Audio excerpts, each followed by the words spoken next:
Welcome everybody to another episode of Conversation with OGs. I'm Meatball, and I'm sitting here with Dr. Kofi, and let's pick his brain and see what the doctor been doing. How you doing, Dr. Kofi? I'm doing great. So, what is the typical sicknesses that you have been seeing amongst the black community? Well, specifically, I will go straight to the point by saying high blood pressure, diabetic, arthritis, name it. Sometimes once in a while, osteoporosis and headaches and stomach troubles. Things like that. Sometimes impossible to cure, because I have known people that have high blood pressure and no matter what they seem to do, they just can't shake it. Yes, it does happens all the time. But the point is that every sickness can be healed. Normally, I don't dwell on treatments or any other practice, but I talk straight point that it's healing. If you sick, you get healed, you fine. But treatment and curing and stuff like that, I don't know much about that. But I believe if you sick, you get healed, you free. Because everybody actually need healing, no treatment, no cure. Right. So out of curiosity, what school have you attended to learn the knowledge that you have accumulated? Did you go to any specific schooling or you? Oh yes, I attended. I started school in Ghana, West Africa specifically. I attended the O'Reilly Secondary School here. You say high school, and from there I went to University of Ghana, Legon. It used to be IPS, Institute of Professional Studies. And when I completed in 1975, I thought that I have a hard head in accounting. So I took up to my family, business, which is healing. Because I stand on the sixth generation, shoulders of sixth generation. My grandmother's grandmother started this. And I believe her grandfather had started it. So this run back to, date back to probably in the 1420s. Yeah, so I stand on the sixth generation of that, and my grandmother's name is Brefo. This lady was healing people along the beach of coast in Ghana, and she was arrested by the Portuguese, and they deported her to the island. Her name is Brefo, Breffu. So Brefo of 1733. That's my grandmother. You Google her, you look at her black little face like my own, sitting with you here. So I rest on her shoulders, and she was a great healer. So now that you're in the United States, is it shocking of how many people that actually come to you with these different sicknesses? Yeah, one thing is that I advise people what they eat. In the first place, let me put it this way, sickness comes to the body through which means the body itself is very it's a structure that you have to take care of it, because the body is very resilient and it can accommodate pathogens or parasites so much. So the only thing is that to be careful with the body. If you're not careful with the body will get you. So you have to get the body first before you will be straight with yourself. Otherwise, you get sick and getting sick all the time. So it's all about the body. Yeah. And by that I mean the water you drink, the food you eat, and the oxygen, of course, intake makes you who you are. It's the food you eat, the water you drink, because everything enters the mouth. And by the way, don't take chances. Anything that gets into the mouth, don't take chances, because it will definitely have an adverse effect on the body. So I noticed things like the flu virus, the AIDS virus, the COVID virus, everything seemed to have something in common, and that's the word virus. What does that really mean? It's the air we breathe, the water we drink, the food we eat, and the cumulative effect is that the viruses are in the atmosphere anyway. and we inhibit it. It depends, basically, the body metabolism. If the metabolism is checked well, no amount of sickness can have an adverse effect on it. But if the body it's not checked well properly, I mean, you are prone to get sick. For instance, if somebody coughs and you inhale it, you definitely catch the virus through the cough or the sneeze or any other means. But if the internal metabolism is so strong, it's hard for one to be inhibited with that type of effect of the cough or the sneeze. And this is what we later viruses. It's in the atmosphere, and of course, it could be man-made, it could be something that is inhibited through a situation, a dispensation at a given point, and then one is termed that one is sick, one is caught a fever or something, feverish condition, and one is called cause any other sickness through the atmosphere. So does the word virus scare you? Well, I wouldn't say it scare me. Scaring means one is afraid of something, but we live in this world, it's from Genesis to Revelation, it's the beginning and the end. In between, there are a lot of things that should scare us, but we don't have to put our mind on things that will scare us, by the way, because the things that we fear us. The things that scare each one is scary itself, but it wouldn't have effect on the body if the mind do not capture fears. So to answer that question, fears is relative to one's own ability to think and grasp and deduce, and what you put in the mind that will scare you. But there's nothing like scaring. If you take good care of your body, there's nothing like scaring. Why do I say this? I say this because people coming from the so-called third world country look at the water we drink, the quality of the water we drink. We scoop water in the pond and then drink it in the well and drink it, but it doesn't scare anybody because our great-grandparents have been living and they live longer. Some live up to 180 years, 139 years like my grandmother, and my grandfather 201 day. So where is the scaring? But modern time is said that it's a syndrome of fear. They give you the information, the literature that you look sharp and then you'll be scared. But nothing should scare nobody. It's like going to a room and coming out, entrance and exit, where it's what you put in your body that has effect on you. That's it. So I've been noticing over the last 10 years, 20 years, people is not living as long as they used to. It's common for people to die at 50, 60, 70 years old. I remember when I was a kid, people lived longer. Right. Why you think that's happening? Let's think it this way. The more doctors, the more nurses, the more pharmaceuticals, the more medications, the more pill drug, the more refill, leads automatically to more chemotherapy, radiation, dialysis, and so on and so forth. In those days, we don't have nothing like that. When somebody is sick, a grandmother would carry a basket with some cayenne pepper, with some ginger, with some garlic, and other concoctions like spices, and get to the next place. And behold, long story short, the sick is healed.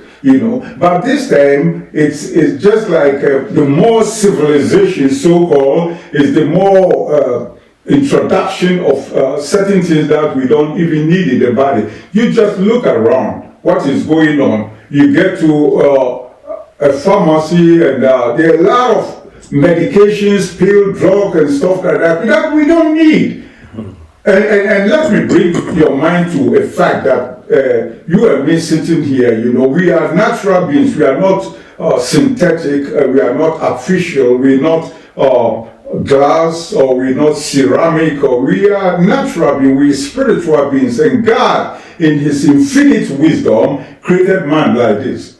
And with His word, it's always based on what God has done, not what man is doing or have done or will do. In effect, God's words in Genesis 1:29, God says, I've given you the tree, right? For your own food and medication.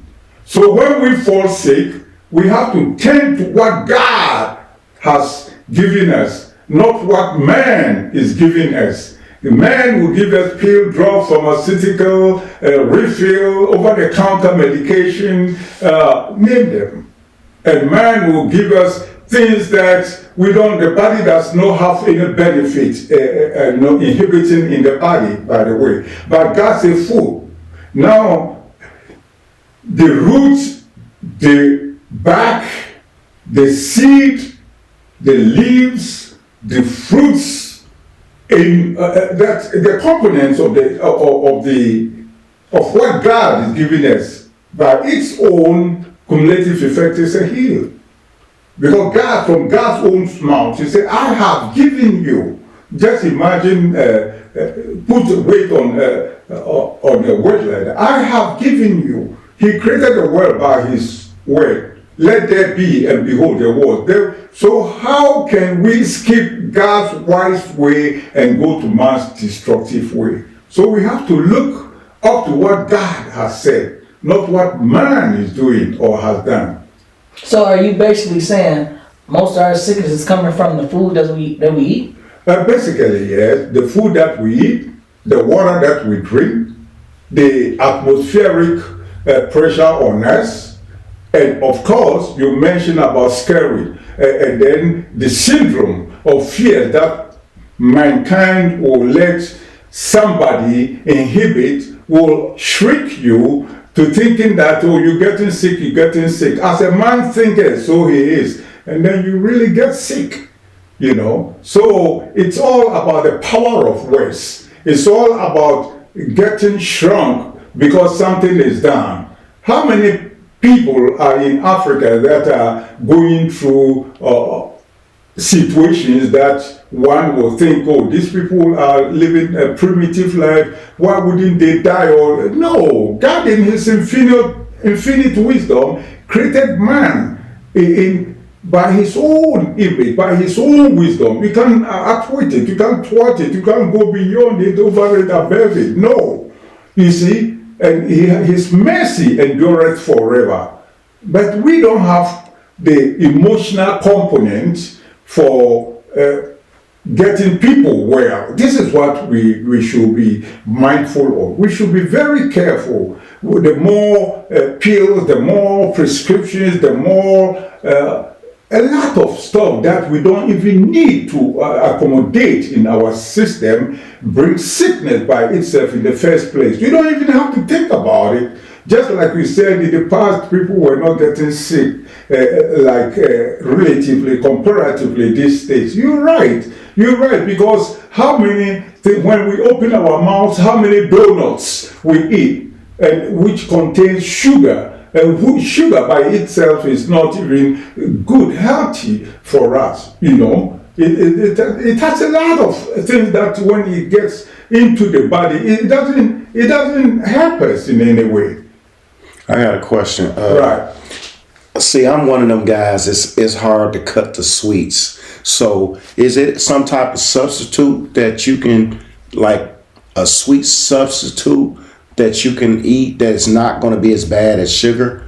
Yeah, when you say sweet substitute, I would like to dwell my mind on natural honey, because John the Baptist in the Bible, you know, this healing and health and then being healthy is linked to the scriptures, you know, because we are here as spiritual beings. Okay, let's look in the hypothesis of John the Baptist. He was eating wild flies and then honey, wild honey, you know, but the honey these days are nothing but same sugar, you know. The butterfly that will suck the nectar of the flower and produce the type of honey, we don't get them now. And if they produce, mankind would like to economically be buoyant with his or her finances, so we add more sugar into it. So you look around, it's still getting to the basic fact that it's nothing but sugar. You might term it honey, but you are eating the same sugar. If you say honey, it should be pure, real, clean, clear honey, which is antibiotic by itself. The honey that will enter your mouth is antibiotic by this. But you look around, all the stores are selling different types of honey with different labels and stuff like that. No, we have to be careful. You see, the point is we have to be careful. The consumer has to be careful because many are called, few are choosing. You see a whole lot of stores, but if you don't use your common sense, and of course it's not common for common people, if you don't use your common sense to deduce something that will be good enough for your own body metabolism, you hurt yourself. So it's we have to educate ourselves somewhere before even we get sick. Like the mind first. Like the Greek would say, consensus id adem. The mind will come to you and tell you what you have to source to eat for your own body. Because you see, the body heals itself. The body will not make any sickness for itself. Because God will not make any sickness. He's a loving God. So anything that comes into our body as sickness, we bring it to our body. So if we bring it to our body, it's only we who can take it out from our body. It's just like going to a room, the entrance and then the exit. So I had read that parasites inside of your body, which make you crave, like Drake said, sugar and other things of that.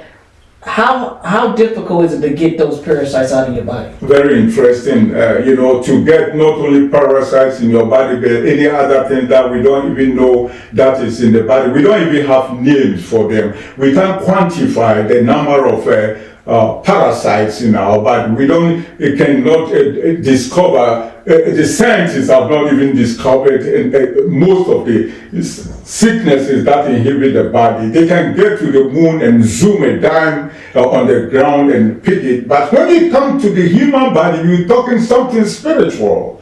Something spiritual is not synthetic stuff that can clean it. It should be all natural.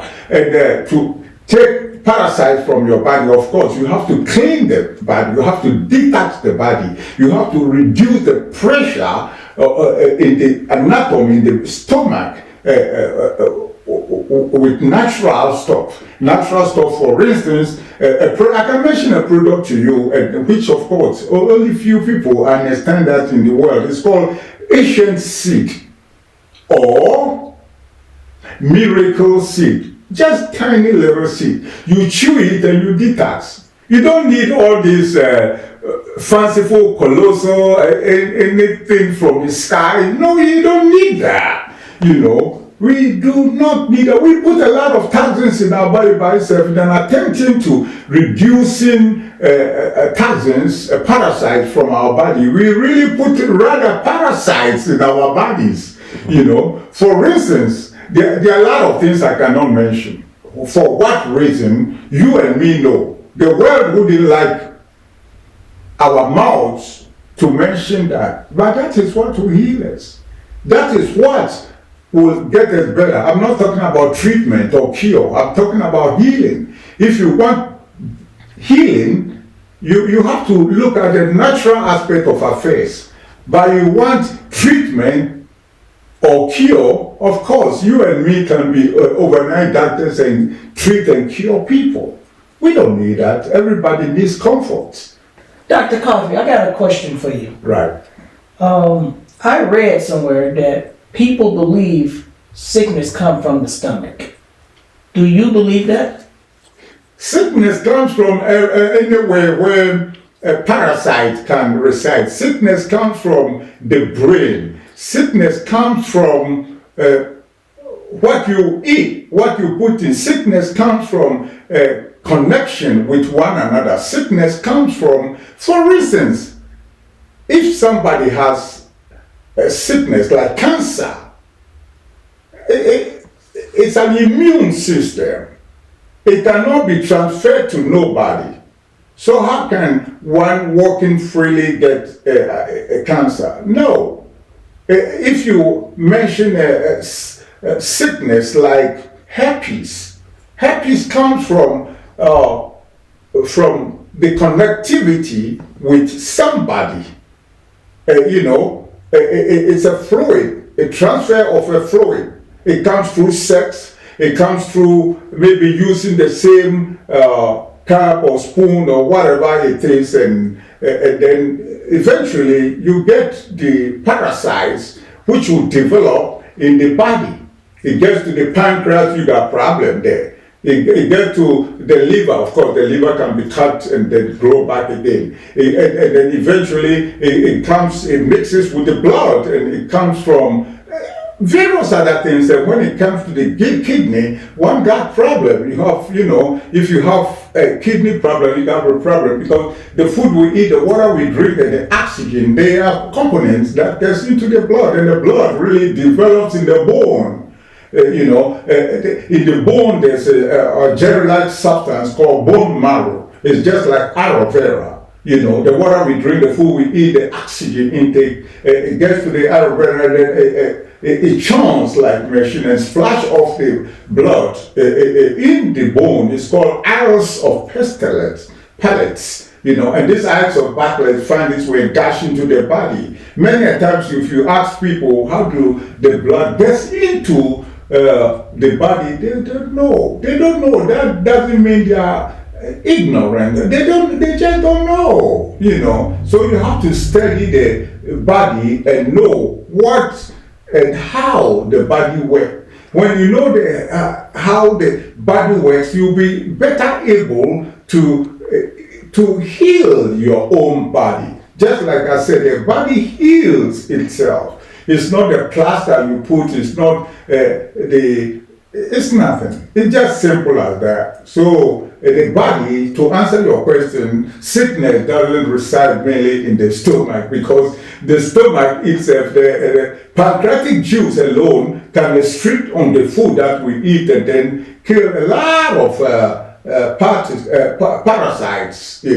But when it finds its way and then it gets in the total condemnation of the body metabolism, then one gets sick, And when you get sick, particularly getting to the kidney, you got kidney problem, and it's sad. If one has herpes and then herpes gets into any fabrics of the body, you get sick because it's not easy to cure it.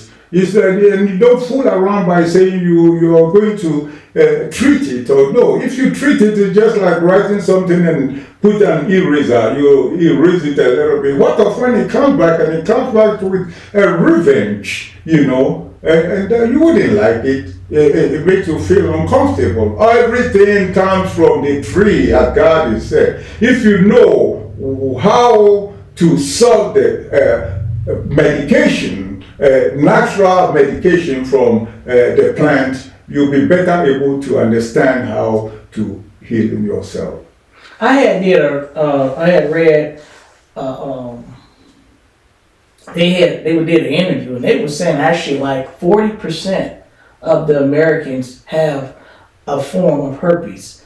Now, if that is true, why haven't people took your path and go to some type of tree or some type of herb to cure it? Because 40% is a pretty big number. Yeah, here we come again. We come to education. Certain percentage of the population have this, and certain percentage of them do not have that. But how many people have the knowledge of getting back to the roots to healing themselves? Only insignificant portion of the population have that. So we have to, in the first place, be still and know that God's word is what works. You don't have to rush to get healed, but you take your time and think about what makes sense. Because everything can be done, but not all things are expedient. By that I mean not all things can be done. So that percentage you are mentioning now should sit down and think what is good for themselves. Actually, some people are sick, they don't know how to explain their sickness.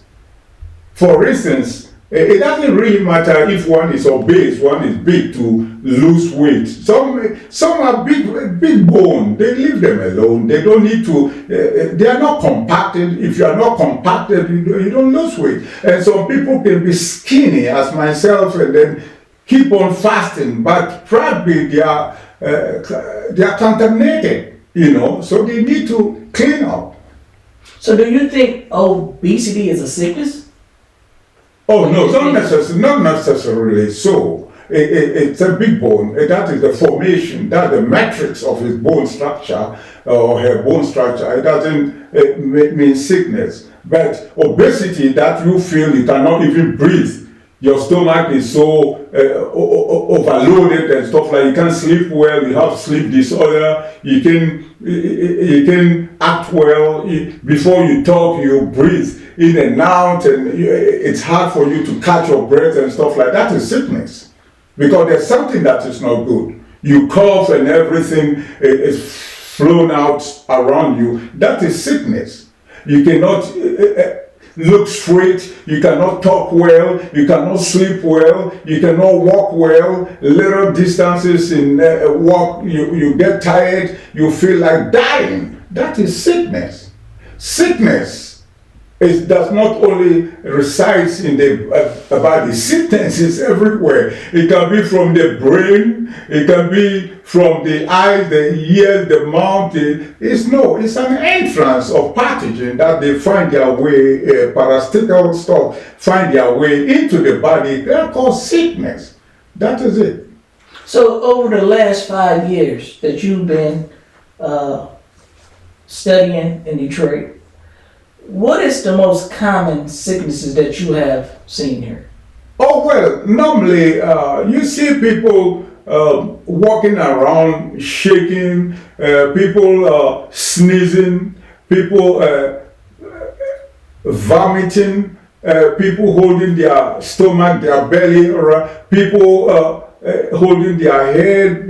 You don't even need to making the strenuous studies. You see people go day by day their activities, you know that this person has a problem. This person is suffering. But who are you to go and ask somebody whether he or she is sick? I mean, how dare you? Who are you to confront somebody? But you just look at them and you just, if the person happens to be closer to you, one means or the other, you find psychologically and ask you, say, hey, look, madam, Mr. Are you okay? What's wrong with you? And the person then might come and say, oh, look, I have headache, I have this, I have that. Then you know. So it's not specifically me as a health coach to diagnose somebody. What if I diagnose somebody which I do not? And then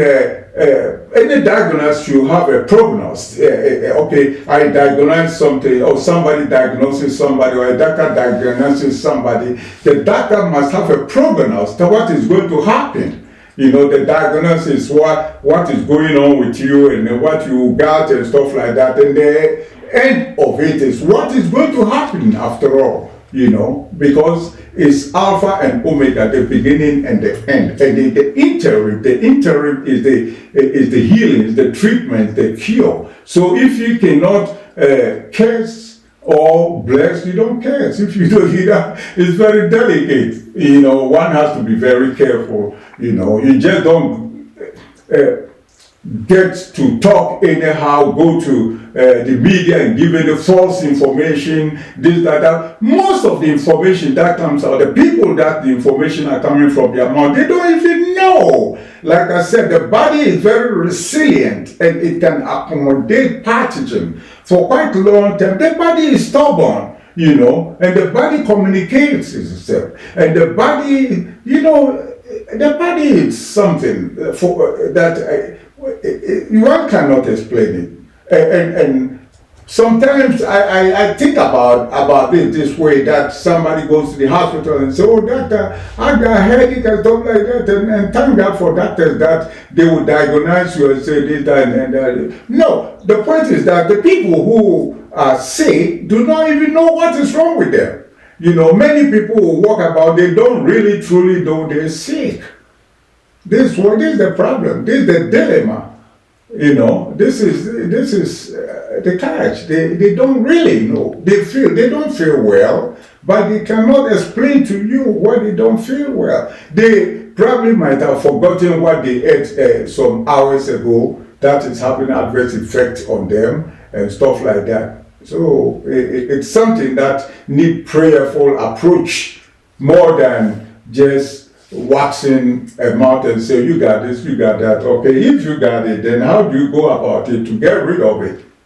Do you suggest that people go up under the knife? I mean, I'm talking about surgery, or do you think they should first try to do it through plants and the natural way of doing it? I'm not sure if I'm saying that right. Yeah, right. When you mention about surgery, that is a different ballgame altogether, because surgery will come when something has reached a limit that needs to be really taken critical care of before you go to surgery and stuff like that. But ailments and sicknesses and ordinary cut and stuff like that, if somebody cuts his finger, he doesn't need surgery. You need to get the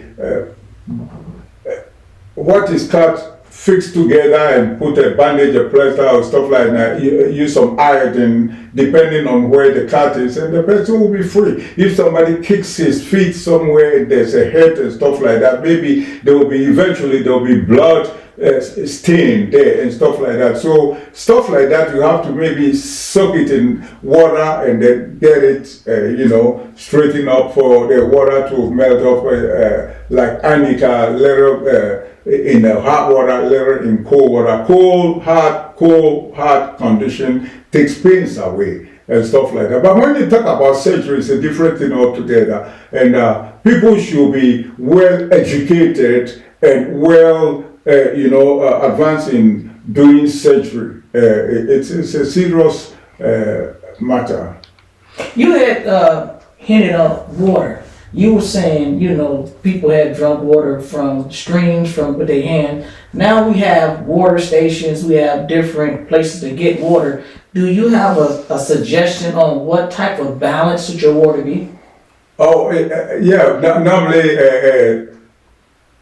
7.5 and a little above is okay, because I've been in the water business and I specialize in the water filtration, because why not? The reason I advance for this, my proclamation, is that I'm coming from an area where we don't have, unlike America, we don't have clean water. We have stream water, we have well water and stuff like that. We scoop water in our hands and, drink it. I can tell you something like that. So, as I was growing up, one of my interests is to be beneficial or have a, worthy contribution to society by dwelling on the water. Because I know it. I've drank bad water, I've drank water that you see physically germs around, but you don't have any other alternative than to drink that water.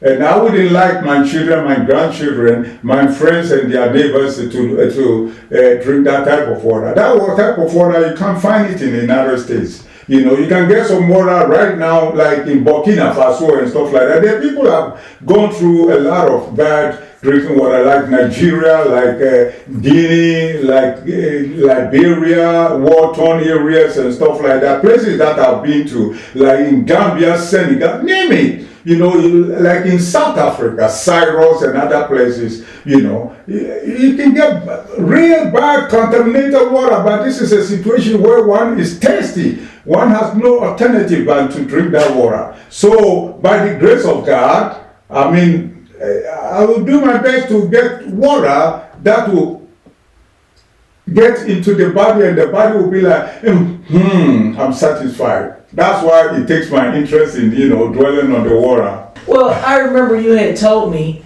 one time that, you're from Ghana. Yes. Do you think it's important for black people to visit Ghana? Do you think they would be accepted?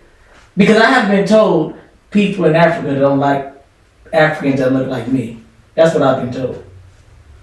Yeah, it depends also on, this is a social factor. It depends on how one would like to see the other part of the world. Like I want to see other part of the world, so hence I'm in America and I've been to other places. So there are people who do not even want to travel.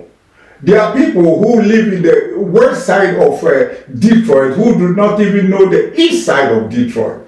There are people who do not, it all has to do with the brain, with the mind, If you don't want to do, nobody force you to do. But if you have the guts to do, if you have the interest to do something, that's what you go in for.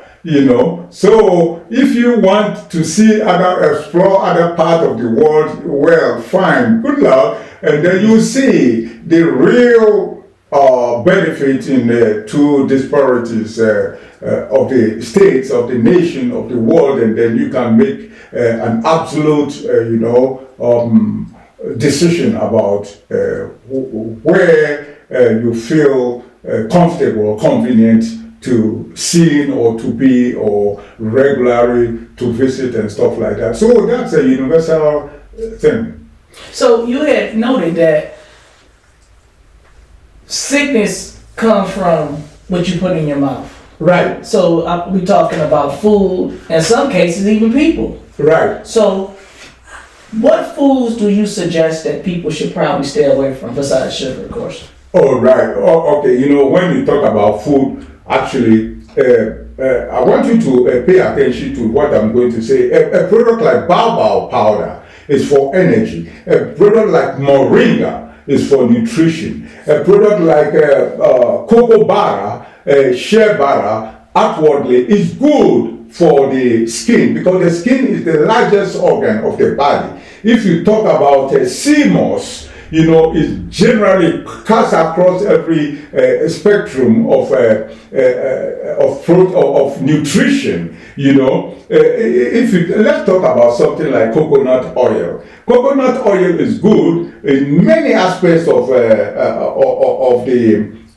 body. But if you talk about something like neem, it can come in a powder form, which is good also for the body because a lot of pathogens, a lot of parasites cannot stand the effect of neem. Neem can be used for soap, it can be used for oil, and product like Ayurvedic oil products, and product like alkaline water. When we talk about alkaline water, it's nothing but it's water that by the process of technology, all the pathogens have been clear out of it. So you drink a healthy water that makes the total body cleanse, stuff like that. But when you come down to food, we have something like cocoyam. I'm talking about food coming from Akibulan, the motherland, like cassava, plantain, yam, of course, banana, which is universally known. That one is called plantain. It's very healthy and many stuff like that. And if you want the rice too, brown rice is far better than the white rice. Mm-hmm. So if these products, I'm assuming this is some of the products that you have, and you can probably assist some of the people in even getting. Is that so? Oh yeah. What I do is that I sell these nutritive substances because I'm a health coach practitioner, and I specialize on nothing but water. I don't give medication, pill, drug, pharmaceutical. I don't let people come to me and give them over-the-counter medication. I don't know about medication and pill and drug. I give you food because this is what I eat. This is what I have inherited. Like I told you from the onset, as rest on the 6th generation, everybody eats.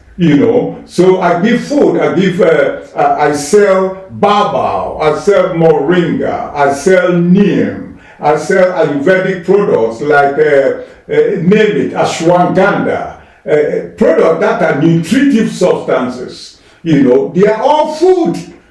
And you are what you eat, like I've been saying several times. So my specialty is to give people anything that I sell, I can put in my mouth. Anything that I sell, it's to enhance people's life. So I don't look at my shoulders left and right or my back that something is going to happen because it's food. I got a question for you. Right. Normally it's very expensive to eat healthier. So are all herbs, things you're saying, are they very expensive, or they're just like not highly expensive?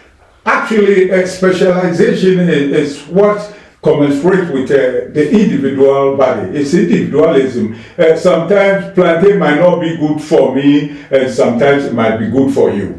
Sometimes banana is not good for my brother here, but it might be your specialty. Sometimes pineapples. People have things that sometimes they say, I'm allergic to this, I'm allergic to that. But whatever you put in your mouth, don't take chances. And whatever you put in your mouth, make sure that these are natural. These are not things that have been formulated. These are not things that have been poisoned. You eat from the ground up. You eat from the fruit. You eat from the seed. You don't look for scientific stuff aside, because scientific stuff is economically buoyant, but is it good for the body? So we ask ourselves, what I'm putting in my mouth, is it okay for me? Let's forget about what the population is saying. Let's forget about what the world is saying. But we should think about what is good for us. And it's not what is good for the other person either. So we have to stand, like we say, a team catcher. You stand fast. You see, you should know God is giving everybody knowledge, but not wisdom. Right. Yeah, wisdom comes from above. You ask God to give you wisdom, and we are all looking for wisdom. We are all looking to getting better by healing, but not by treatment, not by cure. Okay. Yes, so there's a disparity there. So right now, I'm a black man, I'm 50 years old. Right. And I believe, this is my own personal belief, I believe when you get sick or, if you feeling down, that can be fixed with your body. What about the mind? What makes the mind sick? Yeah, the mind, you make me think about something. The mind holds the whole system. If your hands are amputated, chop off, cut off, you live. If your legs are cut off, you live. If your head is cut off, you are gone. So every good thing comes from above is the mind. The first instant to protect it is the mind. Consensus each at them. The minds will get together with the whole system of the body. It's the mind that takes care of this. So you need you need oxygen. If the oxygen in the mind is reduced, definitely you are affected. You need oxygen in the mind. And oxygenated products should be acquired to enhance the mind.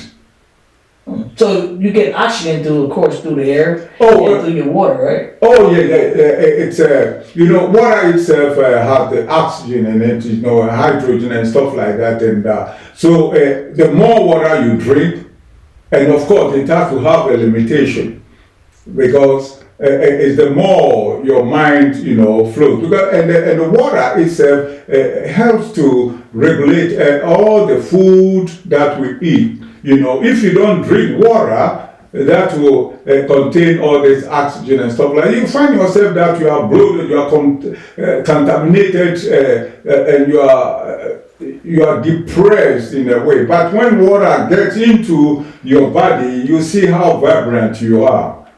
Yeah. So do you have, any last words or any suggestions for our listeners? Any suggestion for how they live in their life or how they should live their life? Oh yeah, folks, I'll tell each and every one the sound of my voice is that just live well. Think about it. Not everything that should enter the mouth. And be careful. Anything that you put in your mouth, make sure that you need it, not that you want it. The want is there. You want to eat this, but no, you don't need that. Put things that are healthy in your mouth in the first place, and you'll be well. And you check also where you put your head. What you think even can make you sick. Because as a man thinketh, so he is. Okay, thank you for joining us, Dr. Kofi. You're welcome, sir. Okay. All right. Thank you guys for tuning in to another episode of Conversation with the OGs. We out.